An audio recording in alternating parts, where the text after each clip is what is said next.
Jésus lui-même m'a dit, quittez ces 3 villes avant le 23 septembre, car ceux qui resteront ne survivront pas à ce qui arrive. Ces 3 villes n'échapperont pas à l'attaque que la Bible a prédite et qui se produira en septembre. Je vous prie de m'écouter, car c'est vraiment important pour chaque croyant en ce moment. Restez avec moi, car ignorer cela pourrait vous coûter cher. Dites-nous où vous êtes en commentant ci-dessous et commençons. Bonjour, je m'appelle Teresa. C'était une journée torride au Texas. Je conduisais sur l'autoroute quand soudain un éclair de lumière est apparu sur ma gauche. Le son d'un klaxon était si fort qu'il m'a percé les oreilles. Avant que je puisse cligner des yeux, un fracas assourdissant retentit. Un camion avait grillé un feu rouge et s'était écrasé sur le côté de ma voiture. L'impact me projeta en avant, mon corps se heurtant violemment à ma ceinture de sécurité. Une douleur aiguë et atroce me parcourut le corps comme un feu brûlant mes os. Ma vision s'est brouillée, et je n'ai pu m'empêcher de penser, Dieu, aide-moi. Puis l'obscurité, le silence. C'était comme si le monde s'était arrêté. Je ne peux pas expliquer pourquoi Dieu a choisi une femme ordinaire comme moi pour transmettre ce message. Mais peut-être trouve-t-il toujours un moyen de communiquer à travers les personnes les plus ordinaires. Et je crois en Dieu, je crois en son choix, car après ma mort, ce qui m'est arrivé a été inimaginable. J'ai été emmené devant lui. C'était lui, Jésus. J'aimais vraiment Dieu. Je le priais chaque soir. Alors, la première fois que sa voix a résonné en moi, c'était comme une mission. Teresa m'a dit, tu dois revenir. J'ai une mission pour toi, et tu dois l'accomplir avant qu'il ne soit trop tard. Jésus m'a pris la main. C'était comme s'il tenait chaque partie de moi que j'ignorais. Il m'a conduit à un endroit, un point de vue d'où je pouvais voir la terre en contrebas. Oh, c'était magnifique, tu sais? Mais ensuite, mon regard a été attiré par autre chose, les anges. Pas les anges terrifiants et flamboyants qu'on pourrait imaginer, mais des êtres radieux qui brillaient d'une gloire à couper le souffle. Ils planaient au-dessus de 3 villes, les plus grandes d'Amérique, New York, Los Angeles et Chicago. Je m'attendais à ce qu'ils chantent, qu'ils se réjouissent, mais non. Ils pleuraient. Ils avaient les larmes aux yeux et une légère tristesse, due à une compassion si profonde que leur observation me brisait le cœur. Je me suis tourné vers Jésus. Ma voix tremblait intérieurement. Pourquoi pleurent-ils? Je ne comprenais pas. Pourquoi les anges, les êtres célestes, pleuraient-ils ces villes? Qu'est-ce qui avait bien pu les faire pleurer ainsi? La réponse allait arriver, et je n'étais pas sûr d'y être prête. Jésus soupira, et je jure que je sentis sa douleur m'envahir comme une vague de tristesse infinie. Sa voix était douce mais lourde lorsqu'il dit, « Il pleure les âmes qui seront perdues. » Teresa, ma lumière s'éteint en ces lieux. J'observais de plus près. Mon cœur battait fort. Il avait raison. Une douce lueur rayonnante entourait les villes au New York, Los Angeles, Chicago comme un bouclier de lumière, faible, mais réel. Ce n'était pas la lumière du soleil, c'était quelque chose de plus profond, de plus divin, la présence même de Dieu. Mais tandis que je regardais, cette lumière s'estompa. Elle s'estompa, comme la marée qui se retire du rivage. À la place, une obscurité s'installa. Pas seulement la nuit, mais quelque chose de plus dense, de plus lourd, comme un brouillard suffocant. Ce n'était pas seulement l'absence de lumière, c'était l'absence d'espoir, d'amour, de protection divine. Les paroles de Jésus ont résonné en moi. Ma lumière s'éteint. Les villes semblaient si vulnérables, si exposées. Alors que cette obscurité s'installait, lourde et suffocante, engloutissant tout ce qui était bon, j'avais envie de crier, de supplier qu'elle cesse. Mais je savais au fond de moi que c'était plus grand que moi, plus grand que tout ce que je pouvais concevoir. Jésus a tourné son regard vers les villes en contrebas, et mon esprit l'a suivi. Il m'a d'abord montré New York. Ses gratte-ciels scintillaient comme s'ils touchaient les étoiles, symbole de richesse et de pouvoir, symbole de réussite. Mais ensuite, le voile s'est levé, et j'ai vu ce qui se cachait en dessous. C'était laid. L'avidité était si forte qu'elle me retournait l'estomac. Les gens couraient après l'argent, le statut social, piétinant quiconque se dressait sur leur chemin, sans égard à la moralité. J'ai vu les pauvres abandonnés, relégués aux marges, tandis que les riches s'élevaient, se piétinant les uns les autres pour progresser. Dans ces imposantes salles de conseil, des décisions d'une importance capitale furent prises, mais elles étaient froides, insensibles, dénuées de compassion et de souci de la vie humaine. C'était comme observer une machine mue par l'égoïsme à l'œuvre. La voix de Jésus était ferme, mais teintée de tristesse. Ils ont bâti leur empire sur l'aréna, Teresa, oubliant les valeurs les plus importantes. Mon cœur se serra. J'aurais voulu détourner le regard, mais je ne pouvais pas. L'injustice, l'arrogance, étaient trop fortes. J'éprouvais à la fois du dégoût et de l'angoisse, sachant qu'ils étaient aimés de Dieu. Et pourtant, ils lui tournaient le dos, poursuivant des choses qui allaient s'écrouler. C'était plus qu'une ville. C'était le reflet de ce qui arrive quand on oublie la vérité. Puis, on passe aux anges. Oh mon Dieu, ce que j'ai vu m'a brisé le cœur. Le faste, le glamour, n'était qu'une façade qui cachait quelque chose de pourri. Le monde du divertissement qu'ils avaient bâti empoisonnait d'innombrables cœurs. Le culte était omniprésent. Les gens vénéraient la célébrité, poursuivant de faux rêves de célébrité, de sexe, de drogue, d'immoralité. Ce n'était pas seulement accepté, c'était glorifié, qualifié de cool ou de tendance. J'ai vu des stars de cinéma, des influenceurs, des gens avec des millions d'abonnés, mais leur vie était vide. Derrière les tapis rouges, j'ai vu le désespoir, l'addiction, des vies s'effondrer sous le poids de leurs propres mensonges. C'était comme s'ils avaient pris les dons de Dieu, la beauté et le talent et les avaient transformés en quelque chose de sombre, quelque chose qui égarait les gens. Jésus a dit, sa voix était pleine de douleur. Ils ont transformé la beauté en laideur, utilisant mes dons pour entraîner mon peuple dans les ténèbres. Ils ont adoré quelque chose de temporaire au lieu de leur Créateur. Ma poitrine se serra. J'avais envie de crier, de les réveiller. Comment pouvaient-ils ne pas me voir? Le vide était si palpable, si oppressant. J'étais malade, pas seulement pour eux, mais pour toutes les âmes qu'ils avaient entraînées avec eux. Mais au fond, je savais que c'était leur choix, et cela brisait le cœur de Dieu autant que le mien. Enfin, Chicago. La douleur était différente, plus intense. J'ai vu des rues tachées de sang, des gangs s'entretuer, des enfants grandir avec la peur au visage et sans espoir.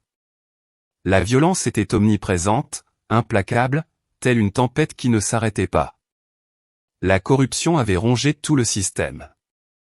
Politiciens, bureaucrates, tous corrompus, fermaient les yeux sur les souffrances. J'ai ressenti le désespoir de communautés oubliées, de personnes sans voix, sans issue, prisonnières d'un cercle vicieux de douleur et de perte. La voix de Jésus a percé ce chaos brutal et pénétrant. La terre est remplie de violence, comme à l'époque de Genèse 6.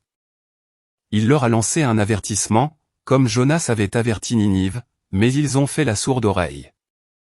Je leur ai donné une chance de se repentir, mais leur cœur était endurci au-delà de toute mesure. Mon cœur tremblait. Carnage, haine. C'était comme une plaie purulente au cœur de la ville. J'étais malade, horrifié par cette cruauté, mais je comprenais pourquoi le jugement était venu. L'amour de Dieu n'était pas épuisé, mais sa patience avait des limites. On les avait avertis à maintes reprises, et pourtant ils avaient choisi cette voie. Les larmes me montèrent au cœur, non seulement à cause de la douleur dont j'étais témoin, mais aussi à cause du poids de savoir pourquoi les choses devaient en être ainsi. C'était la justice, mais la souffrance restait intacte. Jésus me prit à nouveau la main, et la scène changea. Ce n'était plus une simple image, c'était comme entrer dans un cauchemar se déroulant en temps réel. Il était tard dans la nuit. Le monde était silencieux, la plupart des gens étaient au lit, perdus dans des rêves paisibles. Puis, soudain, une sirène perça le silence. Ni un camion de pompiers ni une voiture de police. C'était différent. Un hurlement glacial résonna dans les villes, charriant une panique totale. On aurait dit que l'air lui-même hurlait. Puis les voix se firent entendre, des milliers, des millions, tout à la fois, comme si le monde entier s'était réveillé, pris au piège du pire des cauchemars. Des cris de terreur et de confusion emplirent chaque rue, chaque appartement, chaque coin de rue. Je la sentais, vous savez? Cette vague de peur pure qui se répandait comme un feu de forêt, s'emparant de chaque cœur, de chaque âme. Ce n'était pas que du bruit, c'était le chaos, vivant et implacable, qui emportait tout le monde. Mon esprit tremblait, essayant de donner un sens à tout cela, mais la terreur pure de cet instant était écrasante, comme je n'en avais jamais connu. Puis j'ai vu le feu. Des flammes jaillissaient des gratte-ciel, transformant les symboles de richesse et de pouvoir en torches géantes, illuminant la nuit.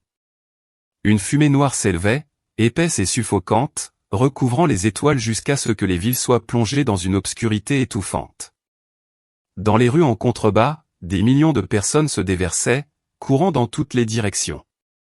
Ils se bousculaient, se piétinaient, pris d'une panique aveugle. Leurs visages, ô Seigneur, je n'oublierai jamais ces visages. Les yeux grands ouverts d'horreur, la bouche ouverte par des cris silencieux. Plus une seule lueur d'espoir. Certains étaient à moitié vêtus, pris dans leur sommeil, courant pieds nus dans le chaos. Les voitures s'entassaient, inutiles, la circulation était bloquée. L'électricité était coupée. Les téléphones étaient éteints, les journaux télévisés muets. Leur monde, tout ce qu'ils avaient construit, tout ce sur quoi ils comptaient, s'est effondré en un instant. Mon âme tremblait. Des larmes coulaient sur mon visage. Même si je n'avais plus de corps à pleurer, la destruction fut si totale, si soudaine. J'avais l'impression que tout allait finir. J'aurais voulu détourner le regard, me cacher de l'horreur, mais je ne pouvais pas. C'était réel, et ce n'était que le début. Jésus parlait, sa voix chargée de miséricorde, mais teintée de tristesse. Ils n'écoutèrent pas, Teresa, ils n'étaient pas préparés. Dis à mon peuple, comme Isaïe l'a averti, va, mon peuple, entre dans tes appartements et ferme les portes derrière toi. Cache-toi un instant, jusqu'à ce que sa colère soit passée. Mais ils ont ignoré cet avertissement. Je voyais la douleur dans leurs yeux, je la sentais résonner en moi. La destruction dont je venais d'être témoin n'était pas seulement des bâtiments en feu ou des rues en ruines. C'était l'effondrement de l'espoir, de tout ce à quoi les gens s'étaient accrochés. Ça faisait mal, vous savez? Une douleur profonde qui dépassait le physique. J'étais bouleversé, le cœur brisé, voyant des vies s'écrouler sous mes yeux. Mais plus que cela, je ressentais le poids du message que je devais délivrer. Il était lourd, comme une pierre sur ma poitrine, pesant sous l'effet de l'urgence de ce que j'avais vu. J'aurais voulu implorer leur aide, les supplier de revenir à Dieu, mais je n'étais qu'une témoin, porteuse d'une vérité trop grande pour que je puisse la porter seule. La tristesse, le choc, la responsabilité étaient presque insurmontables. Mais sa voix me maintenait calme, m'incitant à parler. La scène devint plus sombre, plus terrifiante. Puis 3 explosions retentirent. Boum, boum, boum. Le bruit était assourdissant, comme des explosions nucléaires ou une arme inconnue, ébranlant mon âme. Ce n'était pas seulement du bruit, c'était une onde de choc qui m'a traversé, qui a tout traversé. Une lumière aveuglante a éclaté, plus brillante que 1000 soleils, suivie d'énormes boules de feu qui ont englouti des villes entières. Vous connaissez ces films de science-fiction où le monde s'écroule? Ce n'était pas un film, c'était réel. Je ressentais la chaleur, la puissance destructrice pure, même sans corps pour la ressentir. L'air lui-même semblait hurler, et mon esprit tremblait sous le poids de tout cela. New York, Los Angeles, Chicago, frappaient l'une après l'autre, comme un marteau frappant le sol. Je ne pouvais détacher mon regard, je n'en saisissais pas l'ampleur. Mon cœur, ou ce qu'il en restait, battait la chamade, mêlé de crainte et d'effroi. Ce n'était pas seulement de la destruction, c'était un jugement, et j'en étais témoin. L'onde de choc se propagea, dévastant tout sur son passage. Les gratte-ciel, encore fumant des incendies précédents, s'écroulèrent comme des dominos, les uns après les autres. Les ponts se brisèrent comme des brindilles, les routes se fendirent et le sol trembla sous la force d'un puissant tremblement de terre. Des millions de personnes, courant en panique, furent emportées ou ensevelies sous les décombres. La poussière étouffait l'air épais et étouffant, tandis que les flammes rugissaient, dévorant ceux qui restaient. Des lieux autrefois fiers symboles de l'accomplissement humain au Wall Street, Hollywood, les gratte-ciels de Chicago n'étaient plus que ruines, un cimetière tentaculaire. Jésus parla d'une voix ferme mais lourde. Matthieu 24 nous avertit que les nations se dresseront les unes contre les autres. Il y aura des tremblements de terre en divers endroits. C'est la conséquence de leur orgueil à bâtir des empires sur le sable, oubliant le seul véritable fondement. Mon esprit tremblait. Mes yeux me piquaient comme si j'allais encore pleurer. La dévastation était totale, et la vérité de ces paroles était profonde. Ils avaient tant bâti, mais sans Dieu, tout s'écroulait. Cette scène me hante encore. J'ai vu des millions de personnes gisant sans vie, non pas en paix, mais figées par la terreur. Leurs visages gravés de cris d'agonie, leurs corps intacts, mais leurs âmes arrachées dans un instant d'horreur inimaginable. Ce n'était pas seulement la mort, c'était une fin violente, lui coupant le dernier souffle dans la panique. Je voulais tendre la main, aider, faire quelque chose, mais je n'étais qu'un esprit, un témoin impuissant de ce cauchemar. La voix de Jésus revint, calme mais pénétrante. Ils ont eu leur chance, Teresa. Je leur ai laissé le temps, mais ils ont choisi leur voie. Le poids de ces paroles m'a anéanti. J'ai ressenti une profonde impuissance, comme si mon âme se brisait. On les avait prévenus, on leur avait donné des années pour revenir. Mais ils ne l'ont pas fait. Maintenant, ils en payaient le prix. Ce n'était pas seulement la perte de vies humaines, c'était la perte d'espoir, de tout ce qu'ils auraient pu être. Mon esprit pleurait non pas pour leur corps, mais pour leurs âmes, perdues à jamais dans l'obscurité qu'ils avaient choisie. Les explosions n'étaient pas le pire. Après que le feu et le chaos se soient installés dans un silence de mort, quelque chose d'autre survint. Une obscurité comme je n'en avais jamais vu commença à engloutir les trois villes. Ce n'était pas seulement l'absence de lumière. J'étais vivant, vous savez. Une chose lourde et suffocante, comme une épaisse couverture de désespoir recouvrant tout. Je portais en moi une peur primitive, un désespoir si profond qu'il étouffait mon âme. New York, Los Angeles, Chicago, étaient engloutis. Chaque lueur s'éteignait. Même mon esprit. J'avais l'impression d'être écrasé, comme si l'air me comprimait de l'intérieur. Mon âme se glaça, tremblante d'une manière inexplicable. C'est le genre de sentiment qu'on éprouve lorsqu'on entre dans un lieu et que chaque instinct nous crie « Sors d'ici ». Mais impossible d'y échapper. L'obscurité n'était pas qu'une ombre, c'était une présence pesante et implacable, annihilant toute trace d'espoir ou de chaleur. J'avais envie de crier, de supplier que ça cesse, mais j'étais paralysé, mon esprit tremblant sous le poids de quelque chose d'aussi maléfique, d'aussi définitif. Ce n'était pas une nuit comme les autres. C'était le jugement, et il ne faisait que commencer. Puis, de ces ténèbres, ils sont sortis. Je ne l'oublierai jamais. Jamais. Ce n'étaient pas des créatures de films d'horreur, vous savez? Elles étaient réelles, et elles étaient terrifiantes. Des êtres grotesques, comme je n'en avais jamais vu. Yeux rouges brillants, cornes acérées, ailes de chauve-souris et corps tordus et surnaturels. Ils rampaient, ondulaient et volaient dans l'obscurité. Des milliers, peut-être des millions. Leur présence était pure malice, une sorte de mal qu'on ressentait jusqu'au plus profond de soi, même en tant qu'esprit. Ce n'étaient pas des illusions, ils étaient solides, réels, et leur haine palpitait comme un battement de cœur. Je restais là. Mon âme tremblait en les voyant envahir les ruines des villes. Jésus parlait d'une voix calme, mais chargée de vérité. Quand ma lumière s'éteint, les ténèbres s'installent. C'est la conséquence de l'adoration de faux dieux et du refus de se repentir. Apocalypse 9 nous avertit, une fumée monta de l'abîme, et de cette fumée sortirent des sauterelles sur la terre, puissantes comme des scorpions. Ces paroles m'ont frappé comme une vague. Ces créatures étaient l'accomplissement des Écritures, libérées parce que l'humanité s'était détournée. Je voulais détourner le regard, me cacher de leurs yeux brillants, mais je ne pouvais pas. La réalité de leur mal était trop accablante, trop réelle. Mon esprit souffrait, sachant que c'était ce qui arrivait lorsque la protection divine disparaissait.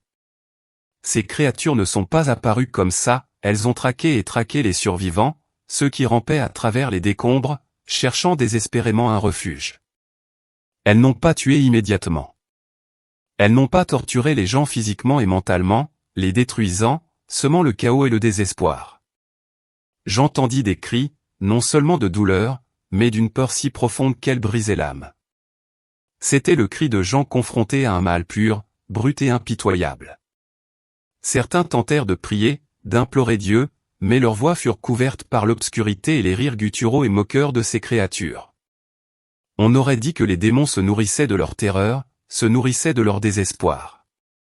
J'ai ressenti leur désespoir, vous savez ? Comme un couteau dans mon esprit, plus profond que toute douleur physique. Ces gens cherchaient Dieu, une lueur d'espoir. Mais tout ce qu'ils ont trouvé, c'est ce mal étouffant. C'était pire que la mort, c'était la destruction de leurs âmes. Mon cœur s'est brisé. Mon esprit tremblait en les regardant, impuissant. J'aurais voulu tendre la main, les sortir de ce cauchemar, mais je n'étais qu'un témoin. Le poids de tout cela pesait sur moi, l'horreur de ce qui arrive quand la lumière divine s'éteint, quand le mal a libre cours. Au milieu du chaos et de l'horreur, quelque chose d'autre m'a frappé. Le silence. Pas celui qui apporte la paix, mais un silence étouffant et surnaturel. Le monde s'est tu. Les téléphones étaient morts, les écrans étaient noirs, Internet avait disparu, les réseaux sociaux où les gens déversaient leur vie étaient tout simplement silencieux. Les survivants se sont précipités avec leurs appareils, cherchant désespérément quelqu'un. Mais il n'y avait aucun signal, aucune réponse. Ils étaient coupés du monde, complètement isolés. Personne à l'extérieur ne savait ce qui se passait, et ils n'avaient aucun moyen de savoir si le reste du monde était encore là. C'était comme être piégé dans une boîte géante et noire, seul avec le mal qui rôde dans les ruines. Vous connaissez ce sentiment d'être perdu, sans personne à appeler, sans issue? Multipliez ça par 1 million, et vous n'en approchez même pas. Mon âme se serrait en les regardant, leurs visages déformés par la panique, réalisant qu'ils étaient complètement seuls. Les créatures des ténèbres rôdaient toujours, sans issue ni bouée de sauvetage. Non seulement les villes étaient tombées, mais c'était comme si le monde entier les avait abandonnées. Puis je l'ai entendu. Ce n'étaient plus des cris de douleur physique, mais des pleurs de l'âme. Les gens étaient désespérés, implorant réconfort, espoir, une simple prière. Ceux qui s'étaient moqués de Dieu, avaient ignoré sa parole, le désiraient maintenant comme jamais auparavant. Ils criaient dans le vide, implorant quelque chose à quoi s'accrocher. Mais personne ne répondait.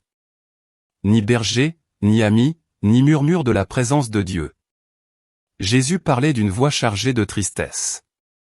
Ils ont soif de ma parole, Teresa, mais il n'y a plus personne pour l'entendre.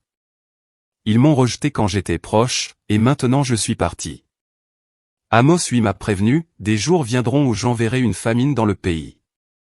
Non pas une famine de pain ni une soif d'eau, mais une faim d'entendre la parole du Seigneur. C'est la pire de toutes les famines. Mon esprit s'est brisé sous le poids de leur repentir. Je le sentais. Ils ont réalisé, trop tard, qu'ils s'étaient détournés du seul qui pouvait les sauver. C'était comme regarder quelqu'un se noyer, cherchant une corde qui n'était pas là. Des larmes me montèrent au cœur, non pas à cause de leur douleur, mais de la tragédie de leur choix. Ils avaient eu tant d'opportunités, et maintenant ils affrontaient le silence qu'ils avaient eux-mêmes créé. Dans cette obscurité, cet isolement, le désespoir se répandit comme une peste. Ce qui restait de bonté humaine semblait s'évanouir. Les gens se retournaient les uns contre les autres, se battant pour des miettes, pour rien. C'était un aperçu de l'enfer sur terre. Des survivants griffant, jurant, consumés par la peur et la rage. La bonté que j'avais vue dans le monde, les petits gestes d'amour, avaient été engloutis par ce désespoir implacable. Mon âme avait l'impression d'être déchirée. Vous savez, la douleur n'était pas physique.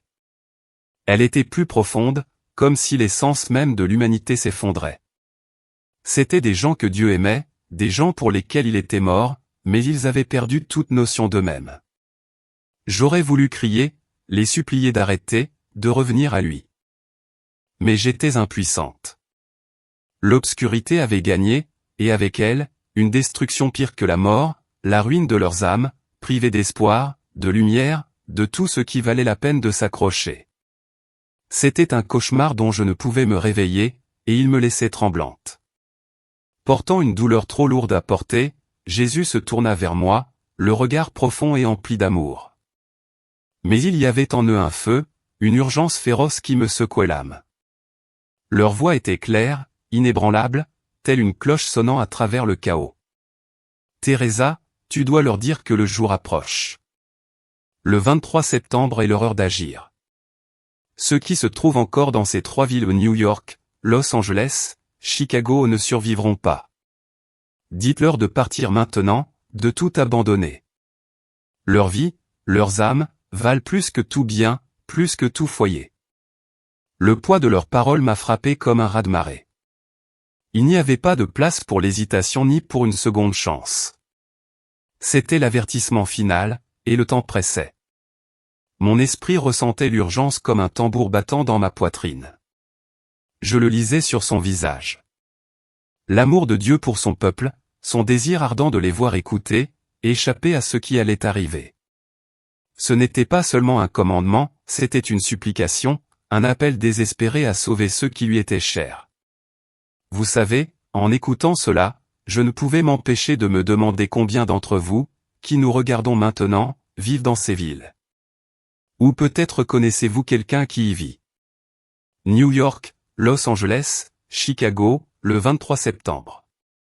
Si cela vous touche, si vous avez une anecdote ou un sentiment à ce sujet, partagez-le dans les commentaires ci-dessous. D'où venez-vous? Que vous passe-t-il par la tête lorsque vous entendez cet avertissement? J'ai besoin de savoir que je ne suis pas seul à porter ce fardeau. J'ai craqué, non pas par peur pour moi-même, mais sous le poids écrasant de cette mission. Les larmes me montèrent au cœur en regardant Jésus. Seigneur, murmurai-je, l'esprit tremblant. Me croiront-ils? Ou même me prendront-ils pour une folle? Une Texane de 53 ans qui fulmine contre Dieu et juge les villes. Ils riront de moi, ils se moqueront de moi. Ils me traiteront de déséquilibré. La peur m'étreignait, tu sais? Pas le danger, mais l'échec. Qui étais-je pour porter un message aussi important? Je me sentais si petit, si peu préparé, comme un enfant chargé de déplacer une montagne. Mes mains auraient tremblé si j'en avais eu. Pourquoi moi, monsieur, demandai-je, la voix brisée par mes pensées. Je ne suis pas assez fort. Je ne suis pas assez courageux. Tous les doutes que j'avais toujours eus sur moi-même ont refait surface, me criant que je n'étais pas assez bien pour ça. Et si j'ouvrais la bouche et qu'ils me fermaient la bouche? Et s'ils ignoraient l'avertissement? Et ces âmes étaient perdues, car je n'arrivais pas à les faire écouter. L'idée était insupportable. Mais Jésus m'a simplement regardé. Son amour inébranlable n'a pas répondu directement à mes craintes, mais sa présence en disait long. Je n'étais pas seul. Pourtant, le poids de tout cela pesait sur moi, lourd et terrifiant. Je n'étais qu'une femme, et ce message pouvait bouleverser le monde. Jésus me regarda, son visage mêlant tristesse et détermination, ce qui me toucha profondément. Sa voix était ferme, mais elle portait un poids qui me fit trembler. Teresa dit, j'ai placé des sentinelles pour les avertir, mais elles disent, nous n'écouterons pas. C'est de cela que parlait Jérémie 6. Éloigne-toi d'une fille. Chacun a le libre arbitre. Je leur ai donné ce choix. Ton devoir est de dire la vérité que tu as vue. Le reste m'appartient. Ces paroles m'ont frappé comme un seau d'eau froide, choquante, mais étrangement réconfortante. J'aurais voulu argumenter, le supplier de les forcer à écouter, mais je savais que ce n'était pas mon rôle. Ma responsabilité était claire, transmettre l'avertissement. Quelle que soit leur réaction, c'était une leçon d'humilité, vous savez. de réaliser que je n'étais pas appelé à changer les cœurs, seulement à dire ce qu'on m'avait montré. Leur choix d'écouter ou de s'en aller était entre eux et Dieu. Pourtant, la tristesse dans leurs yeux reflétait la mienne. Je ressentais la douleur de son amour pour eux, pour ceux qui avaient endurci leur cœur. Ce n'était pas la colère qui animait tout cela, c'était l'amour. Un amour si profond que c'était douloureux d'en être témoin. J'ai hoché la tête, l'esprit lourd mais résolu, sachant que je devais transmettre ce message, même s'il tombait dans l'oreille d'un sourd. Puis il reprit la parole, sa voix comme une bouée de sauvetage. « Je suis avec toi, Teresa. Dis la vérité que tu as vue. N'aie pas peur. » Et soudain, quelque chose changea en moi. Une force chaude et inébranlable envahit mon âme, balayant tous les doutes, toutes les peurs qui m'avaient rongé. Je n'étais pas seul. Je ne le serai jamais. Le poids des moqueries, d'être traité de fou, n'avait plus d'importance. Ce n'était pas mon message, c'était le sien, directement de Jésus lui-même. Vous connaissez ce sentiment lorsqu'on vous confie une tâche si immense qu'elle vous fait vous sentir minuscule, comme si vous n'étiez rien. Mais ensuite, vous réalisez qui vous l'a confié, et soudain, vous avez l'impression de pouvoir déplacer des montagnes. C'était moi à ce moment-là. Je percevais encore l'écho de mes propres inquiétudes. Qui suis-je pour faire ça? Mais sa présence les étouffait. Je n'étais pas seulement Teresa Cole, la bibliothécaire du Texas. J'avais été choisi pour ça, préparé par lui. Même si le monde se moquait de moi, je parlerais. Même s'il se détournait, je continuerais. Car il ne s'agissait pas de moi, il s'agissait de lui. Son amour, son avertissement. Mon esprit était apaisé, prêt à porter cette vérité quoi qu'il advienne. Alors que je me préparais à rentrer, Jésus m'a donné une dernière vision, un tournant que je n'avais jamais vu venir. J'ai vu des gens, des centaines, peut-être des milliers qui avaient tenu compte de l'avertissement et fui les 3 villes, New York, Los Angeles et Chicago. Ils avaient fait leur bagage, tout abandonné et pris la fuite pour sauver leur vie.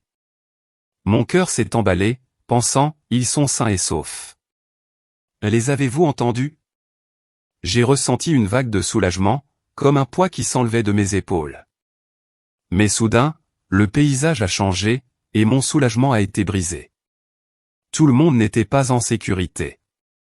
Certains étaient encore entourés de cette obscurité suffocante, du même mal qui avait englouti les villes.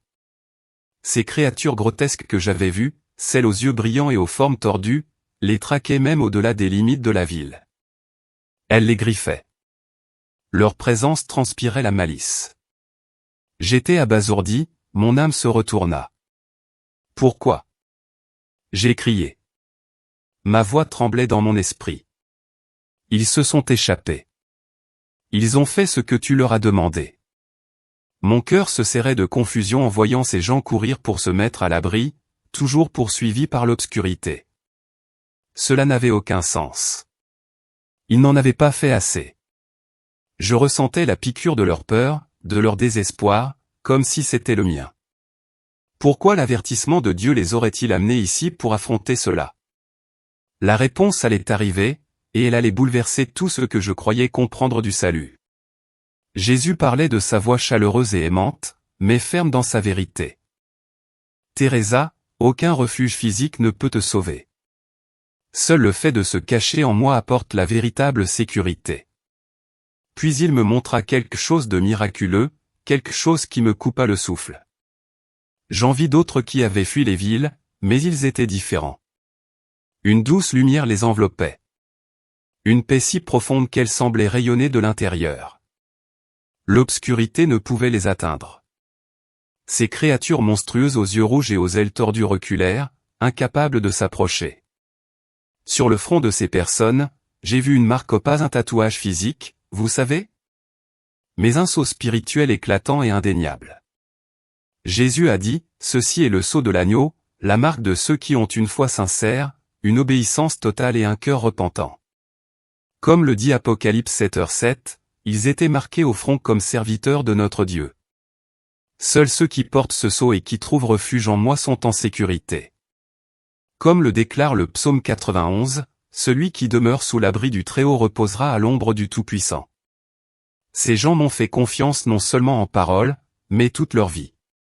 Mon âme tremblait d'émerveillement et de compréhension. Il ne s'agissait pas de courir assez loin ni de trouver la bonne cachette. Il s'agissait d'être en harmonie avec Dieu, de porter son sceau par la foi et l'engagement. Je l'ai vu si clairement. Certains fuyards étaient encore perdus, vulnérables, car leur cœur ne s'était pas tourné vers lui. Mais ceux qui portaient le sceau de l'agneau étaient intouchables, enveloppés de sa protection. C'était à la fois un avertissement terrifiant et une promesse pleine d'espoir. Mon esprit était déchiré, souffrant pour ceux qui avaient été laissés pour compte, mais porté par la vérité que l'amour de Dieu était toujours là, offrant toujours une issue. Le poids de cette vérité s'est abattu sur moi. Lourd, mais beau. Il ne s'agissait pas seulement d'échapper au désastre, il s'agissait de vivre pleinement pour lui, avant qu'il ne soit trop tard. Ce sceau, son sceau, était tout. Tout commença à s'estomper. La lumière, Jésus, les visions. Tout s'est évanoui comme un rêve qui se dissout à l'aube. Puis une secousse, comme si j'étais tiré en arrière. J'ai ouvert les yeux brusquement. La tête m'a tourné. La douleur hurlait de tout mon corps, les machines bipaient, les voix murmuraient, l'odeur âcre d'antiseptique flottait dans l'air. J'étais dans une chambre d'hôpital blanche et stérile. J'étais allongé dans un lit. Mon fil de fer serpentait autour de moi. Yon était assis à côté de moi, le visage gonflé par les pleurs. Il leva les yeux, ses yeux rouges croisèrent les miens, et il s'effondra à nouveau, mais cette fois, c'était différent. Teresa, es-tu réveillée? Oh, Dieu merci. Il rêvait de me tenir la main. Ses larmes étaient de joie, maintenant, et non de douleur. J'ai essayé de sourire, mais mon corps me faisait trop mal. J'étais morte. Ma cheville était brisée, mon corps était brisé, et j'étais revenu à la vie. Mais je n'étais plus la même Teresa. Cette femme, celle qui classait les livres et s'inquiétait du ragoût, avait disparu. Elle avait vu le ciel, s'était tenue devant Jésus et avait porté un message qui brûlait dans mon âme. La douleur dans mon corps n'était rien comparée au poids de ce qui m'avait été infligé. J'étais en vie, mais j'étais changé, marqué à jamais par ce que j'avais vu et entendu. Ma gorge était sèche comme du papier de verre, mais il fallait que je parle. Von, mon bébé, j'ai vu Jésus croasser. Son visage a changé, l'inquiétude plissant son front. Elle me serra la main, pensant que je délirais, peut-être encore sonné par l'accident ou les médicaments. Les médecins acquiescèrent, murmurant à propos de traumatisme et d'anesthésie, me jouant des tours. Mais je savais que ce que j'avais vu n'était ni un rêve ni une hallucination. C'était réel, aussi réel que le lit où j'étais allongé. J'ai commencé à tout raconter à John. Les mots ont jailli, les 3 villes, le 23 septembre, l'obscurité, ces créatures terrifiantes.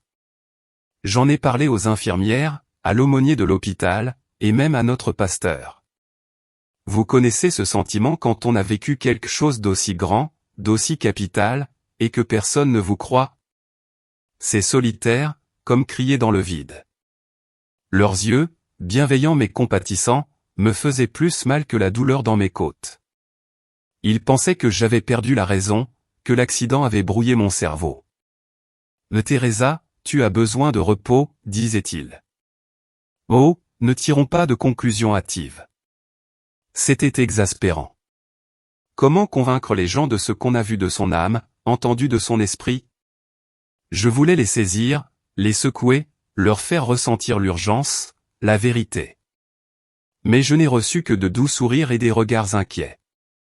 Le poids de cette incrédulité était écrasant, mais le message était plus fort. Je ne pouvais pas me taire. Pas quand on m'avait imposé cette vérité. Après tout ce que j'avais traversé, ma vie n'était plus normale. Elle ne le serait jamais. Je suis mort, j'ai assisté à la mort de Jésus au ciel et je suis revenu avec son message. Je ne recherche ni la gloire ni l'argent, vous savez? J'ai juste besoin de raconter cette histoire encore et encore jusqu'à ce qu'elle touche profondément. Il ne s'agit pas seulement de ces 3 villes au New York, Los Angeles, Chicago. C'est plus grand que ça.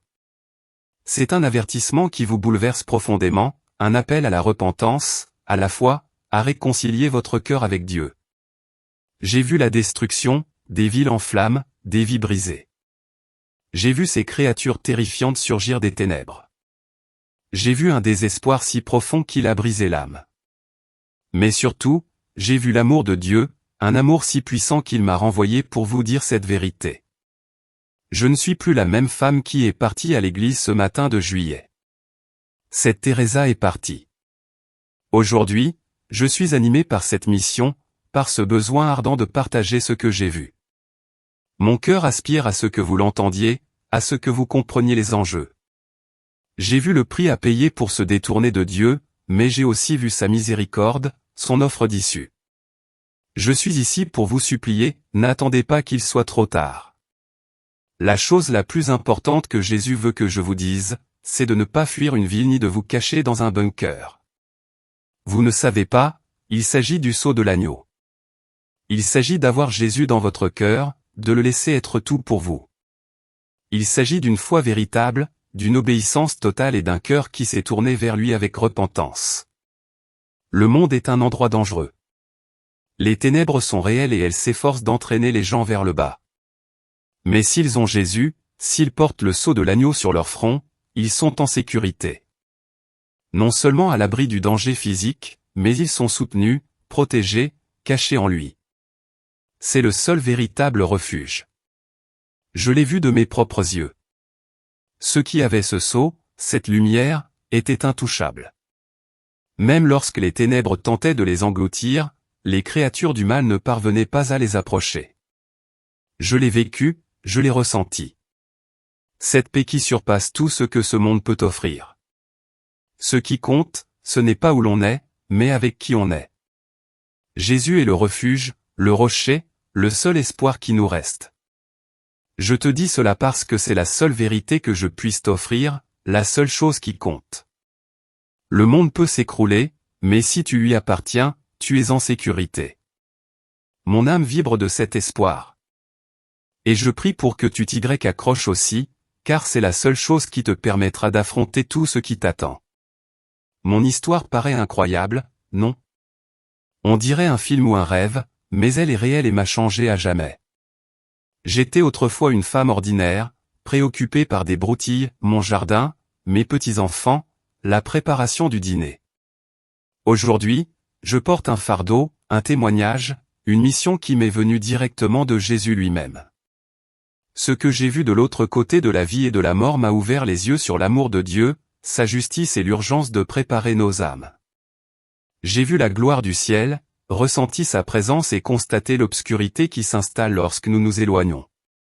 C'est un poids que je porterai jusqu'à la fin de mes jours, mais c'est un honneur pour moi de le porter. Je sais que la vie est dure, pleine de défis et de peurs qui peuvent vous submerger, mais écoutez-moi, vous n'êtes pas seul. L'amour de Dieu est toujours là. Qui que vous soyez ou quoi que vous ayez fait, il ne veut pas qu'une seule âme soit perdue.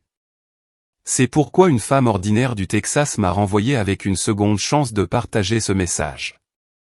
Il ne s'agit pas de jugement, mais de grâce, il ne s'agit pas de peur, mais d'espoir. Jésus vous attend les bras ouverts, prêt à être votre refuge. Il vous suffit de lui ouvrir votre cœur. Alors, s'il vous plaît, retenez ce que je viens de partager. Réfléchissez laissez-le pénétrer. Cherchez Jésus. Repentez-vous, mettez votre foi en lui, car il est notre seul véritable refuge pour les jours à venir. N'attendez pas, ne remettez pas à plus tard. Le temps est précieux. Si cette histoire vous a touché, si vous sentez la puissance de ce témoignage vous habiter, je vous invite à vous abonner. C'est sur cette chaîne que nous continuerons à partager des témoignages, des messages de Dieu, des aperçus du ciel et des avertissements sur l'avenir. Ne la manquez pas, préparons-nous ensemble. Fortifions ensemble dans la foi. Merci de votre écoute et de votre présence. M.